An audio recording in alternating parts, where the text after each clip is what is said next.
is the hormone of preparation. Yeah? Let's prepare the uterus for this month's pregnancy. Thicken it up, make it nice and cozy and highly vascularized for this hopeful fertilized egg which is going to implant. In the event, but you don't know for 7 to 9 days, after ovulation on day 14, if you're pregnant or not. You got to get conceived on day 15, and then you spend, if the egg and this little guy get together and form an embryo, 7 to 9 days trip that fertilized egg takes traveling down the oviduct, and you don't know if it's been fertilized or not. You're hoping it is, you're assuming it is, so you prepare for pregnancy.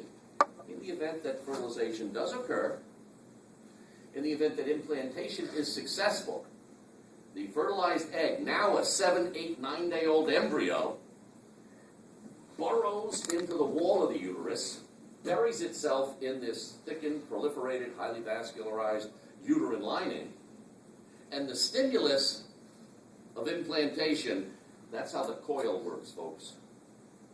When the obstetrician puts the uterine coil in, it's simulating an implanted embryo. If the embryo implants and irritates the surface of the female's uterine wall, the uterus now becomes an endocrine gland. The uterus releases a hormone only when implantation has occurred. And implantation can't occur unless fertilization's occurred. Yeah? If implantation occurs, the uterus releases something called HCG, human chorionic gonadotropin. When the young lady is late in her cycle, she's a week or 2 weeks late, she goes to the obstetrician, the gynecologist, the first thing he does is tell his receptionist, nurse, co-worker, take this urine sample, take this blood sample down to the lab, and I want you to run a beta HCG on it. The hormone HCG will only be present in a woman's bloodstream if she's pregnant. The amount of HCG in a woman's bloodstream, in fact, indicates within a day or so of when she conceived. The levels continue to climb throughout the pregnancy. Throughout a pregnancy, very often blood will be drawn, samples will be taken, and levels of HCG in the pregnant female's bloodstream indicate how far along she is, almost to the day. They use HCG levels to predict due dates, in fact. It's very, very accurate. It's not absolute, but it's very accurate, pretty precise. All right, so we know now that there's the gonads are endocrine structures. The male's testis releases testosterone. We have an idea of what that does. The female's ovaries release 2 hormones, estrogen and progesterone.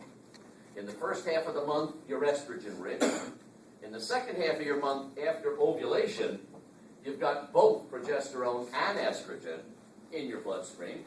And if you get pregnant and start producing HCG, you'll continue to produce estrogen and progesterone.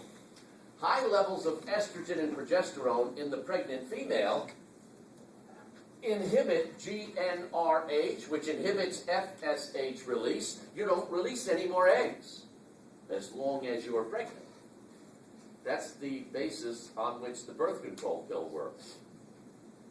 What the conventional, commercial, common birth control pill does is put high levels of progesterone and estrogen into the young lady's bloodstream. That convinces her that she's in the second half of her cycle. We don't need another egg developing. So your second half of your cycle isn't 13 days long. It's 23 days long. Or 27, depending on what pill you're taking. We'll talk more about the reproductive aspects, consequences, and involvements of those steroids and related phenomena in the reproductive cycle next week. For now, we're going to adjourn. You guys on Monday have